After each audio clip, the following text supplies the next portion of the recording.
Integrity, this is Houston. Are you ready for the event?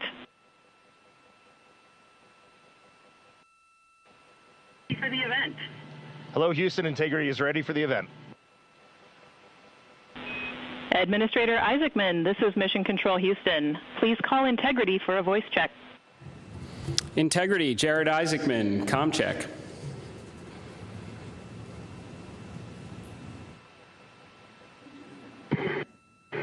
Administrator Isaacman, we've got you loud and clear, sir. How us? I've got you loud and clear. Artemis II crew, we have a very special guest who wanted to be the first person to greet you after your return from the far side of the moon. Reed, Victor, Christina, and Jeremy, it's my honor to introduce the President of the United States of America, President Donald J. Trump. Over to you, sir. Well, thank you very much, Jared, and you are doing a fantastic job. And hello, very special hello to Artemis II.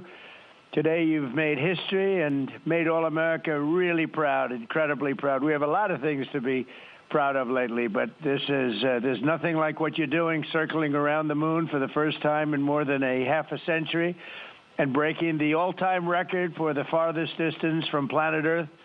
Humans have really never seen anything quite like what you're doing in a manned spacecraft.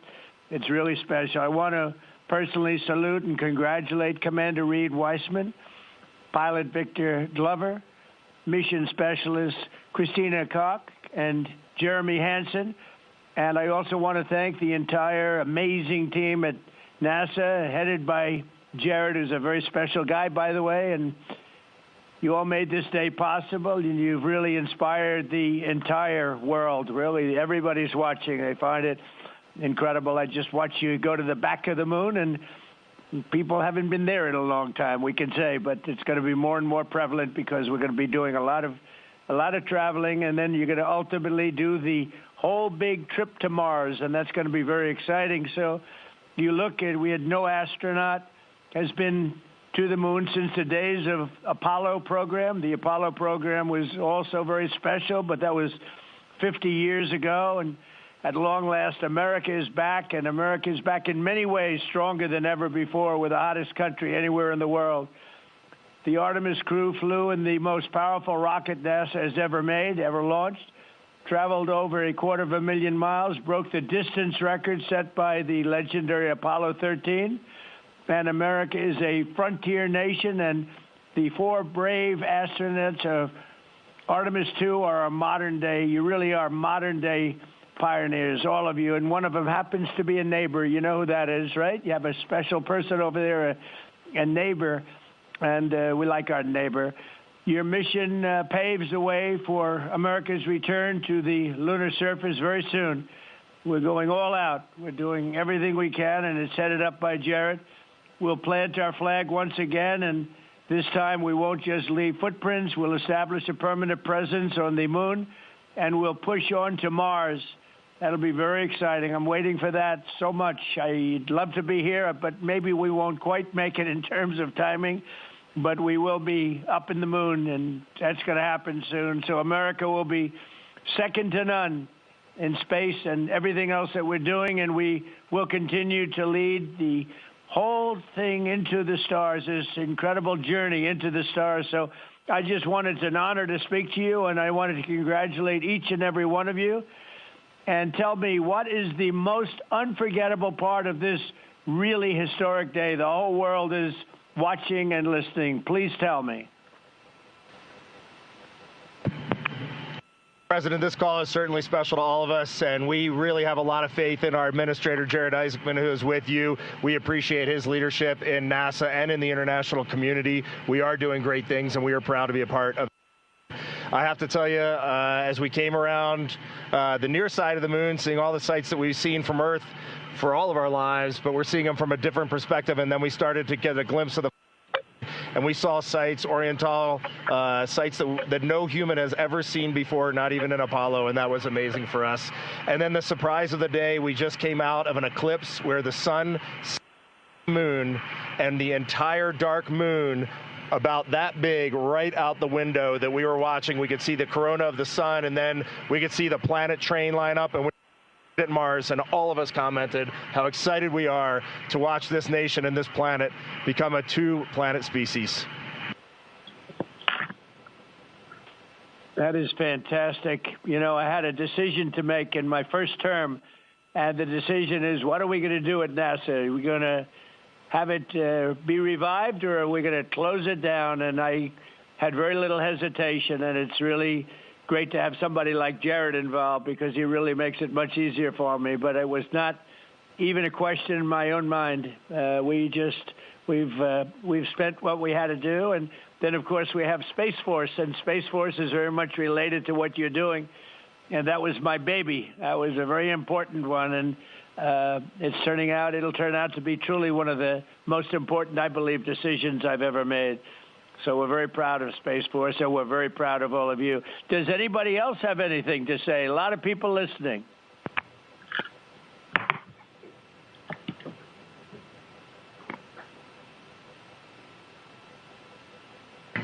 Mr. President, to be here with you speaking about our incredible day today.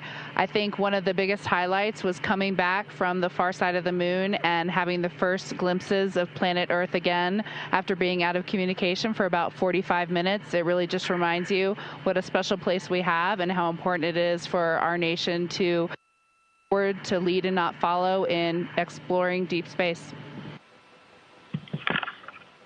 I'd like to ask, what was your feeling when you had no communication, zero communication? All of a sudden it was cut off by, obviously, your very special location. What was your feeling when you had no communication? A little bit different, perhaps.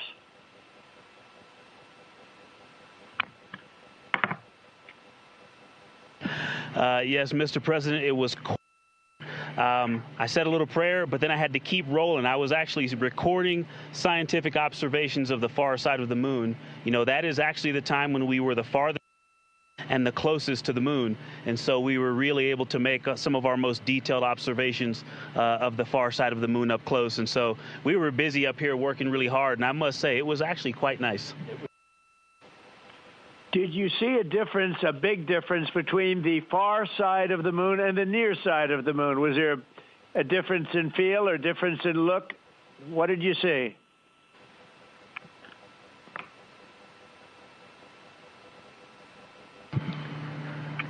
Well, Mr. President, we certainly did, and our science team really set us up well to understand what they thought we might see. And the gravitational pull of the Earth has had a profound effect on the near side of the moon, changing all those dark mares, those dark patches of the moon you see from Earth. It's very different on the far side. While you see some small patches of those mare in deep craters, it's very much absent on that side, so that's really neat. And while I have the microphone, sir, I just want to thank you on behalf of Canada. The space leadership you spoke of from America truly is extraordinary. I've said this many times before. A nation that leads like that and creates and sets big goals for humanity that brings other countries along with it is truly incredible. And I know that's a very intentional, not a necessary decision, intentional decision to lead by example and to allow other countries like Canada to share our gifts and help you achieve these mutually beneficial goals, like establishing a presence on the moon and eventually going to Mars. And Canadians are so proud to be a part of this program. Well, I have to say I spoke to a very special person, Wayne Gretzky, who I think you know, the great one. And I spoke to your Prime Minister and many other friends I have in Canada. They are so proud of you. And you have a lot of courage. I'm not sure if they'd want to do that. I'm not even sure if the great one would want to do that, to be honest with you. But you have a lot of courage doing what you're doing, a lot of bravery and a lot of genius. But they're very, very proud of you.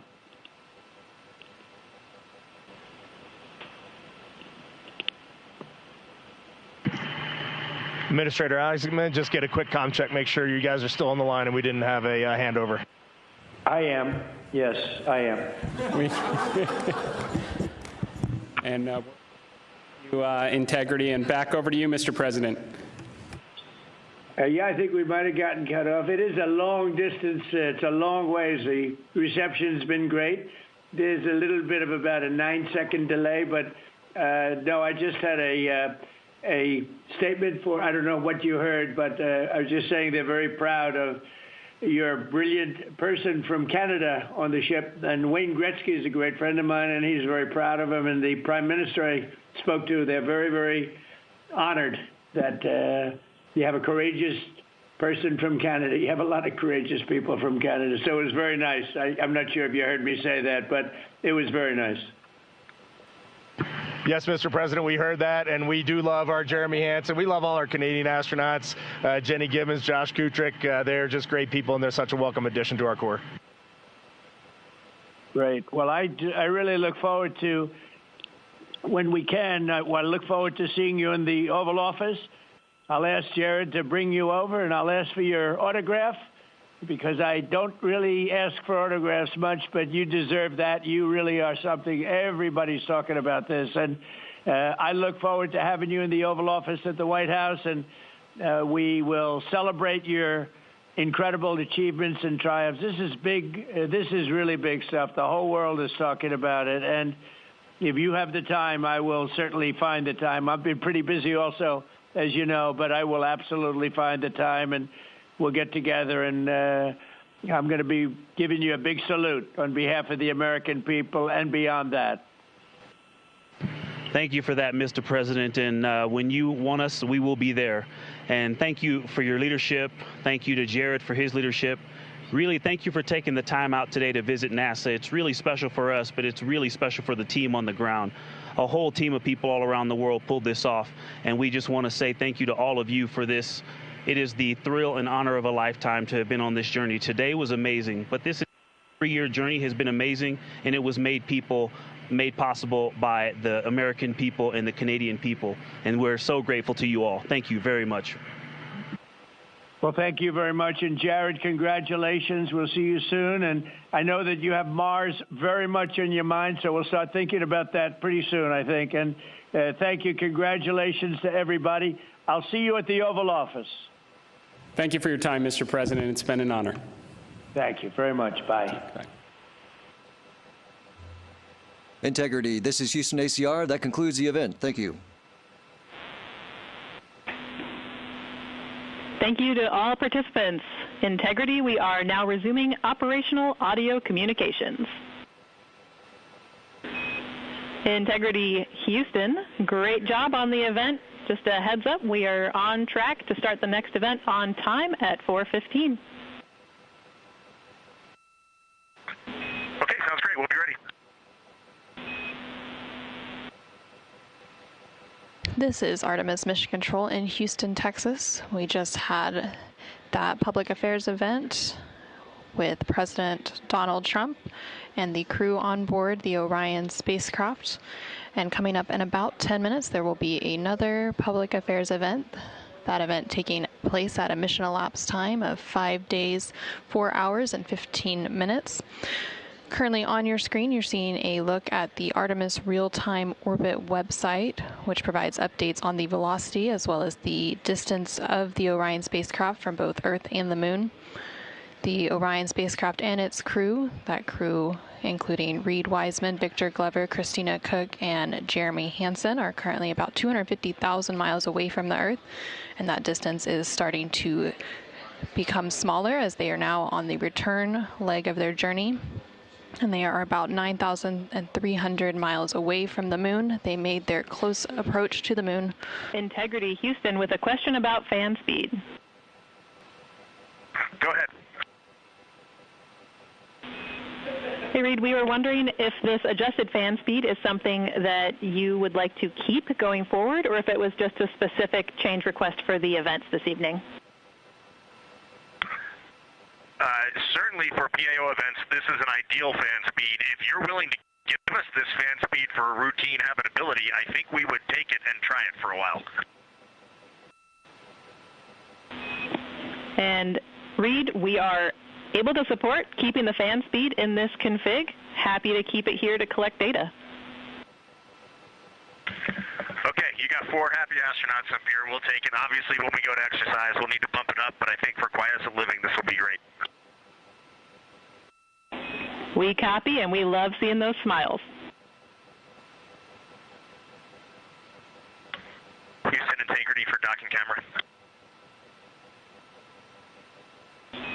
Go ahead.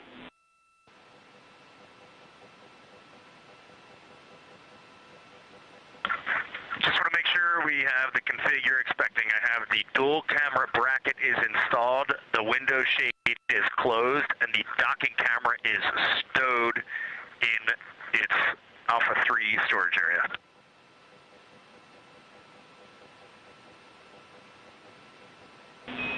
That's a good config.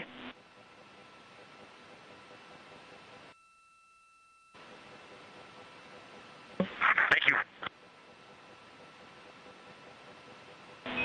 And while I've got you, we are 3 minutes out from an on-time start of the next event.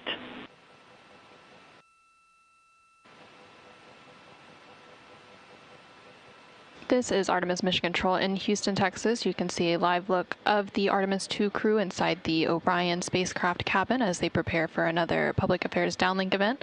There on your screen is CSA astronaut Jeremy Hansen along with NASA astronaut Reed Wiseman and NASA astronaut Victor Glover popping up.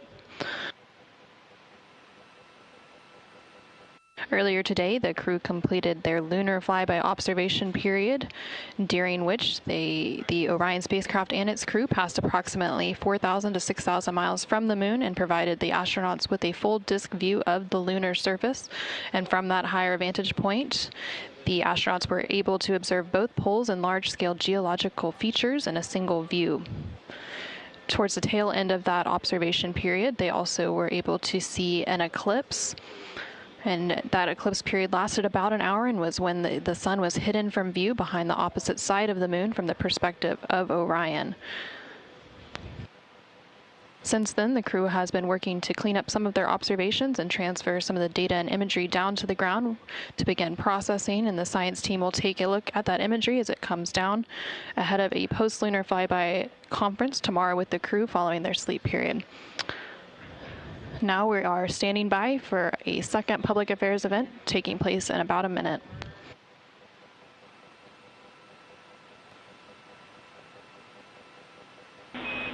Integrity, this is Houston. Are you ready for the event?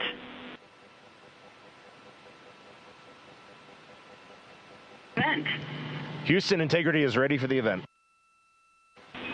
Administrator Isaacman, this is Mission Control Houston. Please call Integrity for a voice check. Integrity, Jared Isaacman, ComCheck.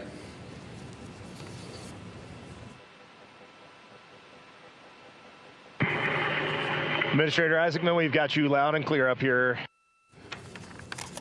I've got you loud and clear, and let's see if we can top that last PO event. That was pretty special. So we are going to spend the next 20 minutes doing Q&A from a number of questions that have been submitted, and we are going to start with one from me. You all have spent years preparing for this moment and imagining what it must be like when you look down at the moon, at the lunar surface. What has surprised you all that you did not anticipate?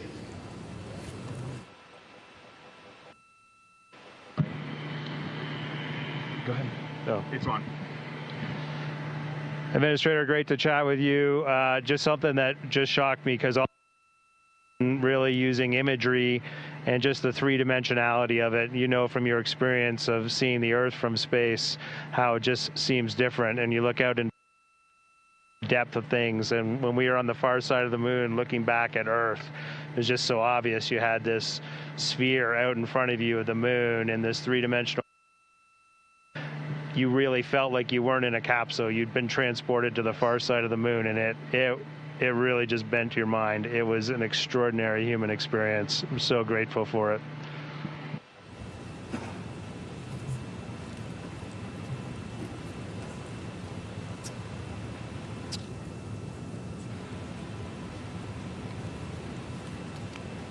Integrity, Jared, anyone else want to answer that one?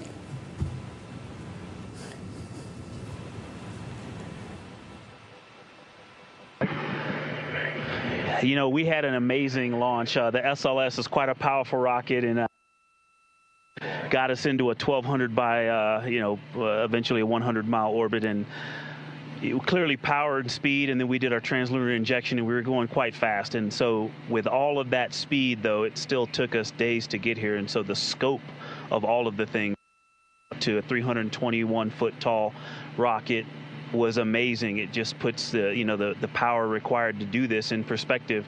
But then even with all that power and to get to those velocities, it still took us days. And the breadth of the distance we had to cover. Watching the distance from Earth count up and the distance from the moon count down was one of the most surprising things I've enjoyed. Well, as I was trying to formulate an answer, at first I couldn't think of anything because there are so many things to choose from.